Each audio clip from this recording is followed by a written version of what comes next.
మీ బట్టలకి సాఫ్టింగ్ ప్రొటెక్షన్ ఇచ్చే సరైన ప్రొడక్ట్ ఎలిమ్ ఫ్యాబ్రిక్ కండిషనర్.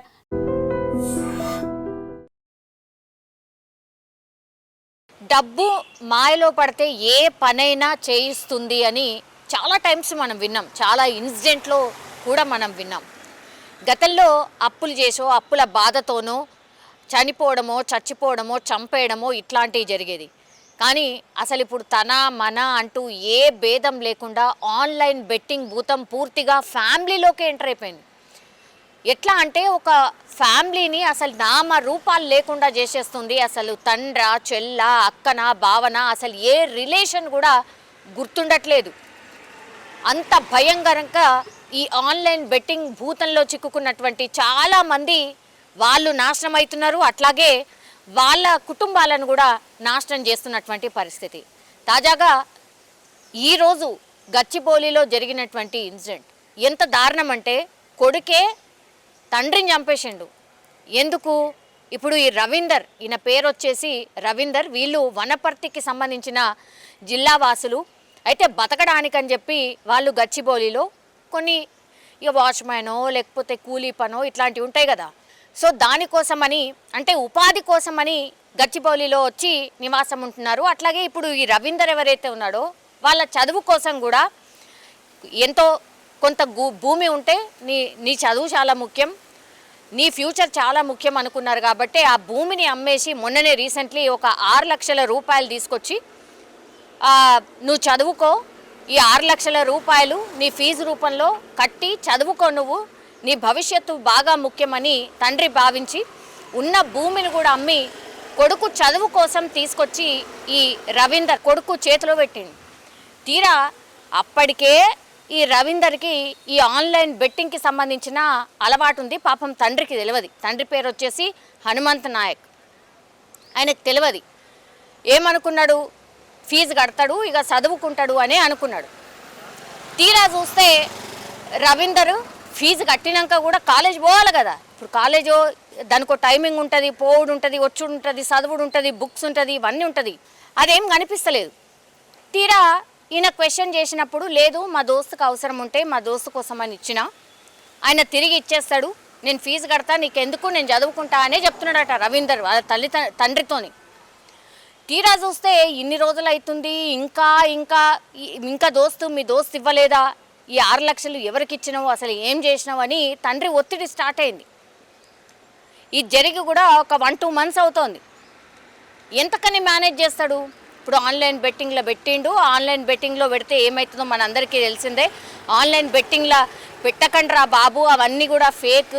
ఫస్ట్ పెట్టినప్పుడు ఇస్తారు, ఆ తర్వాత మాత్రం ఏమీ ఉండదురా నాయన అని నెత్తి నోరు మొత్తుకొని ఎంతమంది చెప్పినా, ఎంత పెద్ద మనుషులు చెప్పినా, ఎన్ని టీవీలల్లో మొత్తుకున్నా, ఎంతమంది అవగాహన కల్పించినా ఈ ఆన్లైన్ బెట్టింగ్లు ఉంటూనే ఉంటాయి. తర్వాత పైసలు పెట్టేటోళ్ళు పెడుతూనే ఉంటారు, మోసపోయేటోళ్ళు మోసపోతూనే ఉంటారు. ఈ మధ్యకాలంలో ఎన్ని ఇన్సిడెంట్లు అయినాయి, ఎంతమంది చనిపోయినరు.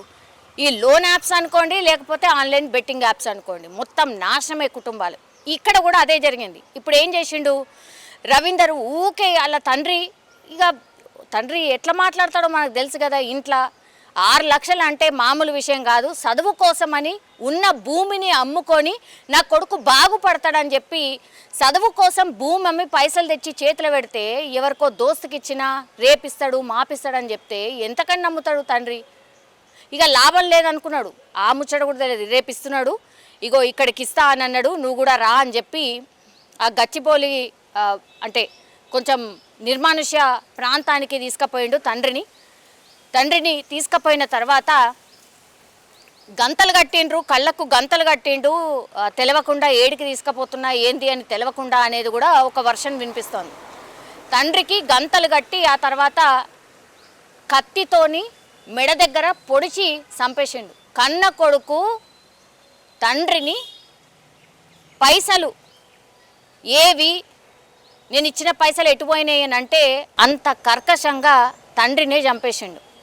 చంపేసిన తర్వాత ఏం చేస్తాడు? వాళ్ళ బంధువులకు ఫోన్ చేసి తండ్రి ఇట్లా నాన్న ఇట్లా పొడుచుకొని చచ్చిపోయిండు, ఏందో తెలుస్తలేదు, నువ్వు రా అని అంటే ఆయన పోయి చూసిన తర్వాత అసలు ఎందుకు, ఏం రీజను, ఈయనకు డౌట్ వచ్చేసింది ఆ బంధువుకు కూడా. అసలు ఏమై ఉంటుంది, ఎందుకు చనిపోయి ఉంటాడు, ఏంది అని అంటే నాకెందుకో ఈ రవీందర్ మీదనే అనుమానం ఉంది అని ఆ పిలిచిన బంధువే పోలీసులకు కంప్లైంట్ చేయడం, తర్వాత పోలీసులు వచ్చి పూర్తి స్థాయిలో ఎంక్వైరీ చేసిన తర్వాత తేలింది ఏంది అని అంటే వాళ్ళ కొడుకే ఇగో ఈ చరిత్ర అంతా వెనకాలన్నది. ఆన్లైన్ బెట్టింగ్ల పైసలు ఓడగొట్టుకున్న తర్వాత తండ్రి ఊకే అడిగేసరికి ఏం చేయాలనో అర్థం కాక ఇగో చంపి ప్లాన్ చేసి ఇదంతా చేసిన తర్వాత మళ్ళా తండ్రి ఆత్మహత్య చేసుకున్నాడని నాకే ఫోన్ చేసిండు అని పోలీసులకు చెప్పినటువంటి పరిస్థితి. ఇంత దారుణంగా తయారైనరు కొడుకులు కూడా. సో పైసా ఏ పనైనా చేయిస్తుంది అనడానికి ఇంకో ఉదాహరణ ఇన్సిడెంట్ అనుకోవచ్చు. ఇంకోటి ఆన్లైన్ బెట్టింగ్లో ఇంకో ప్రాణం బలైపోయింది అనేదానికి నిదర్శనం ఇంకోటి. సరే ఈ న్యూస్తో అయినా మళ్ళీ ఆన్లైన్ బెట్టింగ్లను లేకపోతే లోన్ యాప్స్ ద్వారానో చనిపోయిన వాళ్ళు ఇక రాదు, ఈ న్యూసే రాదు అనుకుంటామా? లేదు, ఈ న్యూస్లు కంటిన్యూ అవుతూనే ఉంటాయి. ఎంతోమంది ఇంకా కూడా కొత్తగా ఆన్లైన్ బెట్టింగ్లో చేరే వాళ్ళు ఉంటూనే ఉన్నారు. లోన్ యాప్స్లలో ఈ లోన్లు తీసుకునే వాళ్ళు ఉంటూనే ఉన్నారు. అట్లాగే వాళ్ళ కుటుంబాలని నాశనం చేస్తున్న పరిస్థితి అయితే కనిపిస్తోంది. సో దీని మీద సర్కార్ కఠినంగా చర్యలు తీసుకుంటే తప్ప ఈ చావులు మాత్రం ఆగవు. నిజంగా ప్రస్తుతం ఉన్నటువంటి సమాజం దేనికి ప్రయారిటీ ఇస్తుంది? ఆర్థిక సంబంధాల చుట్టూ మాత్రమే తిరుగుతోంది. మళ్ళీ ఎన్నికలంగానే చాలా విరక్తి కలుగుతాం.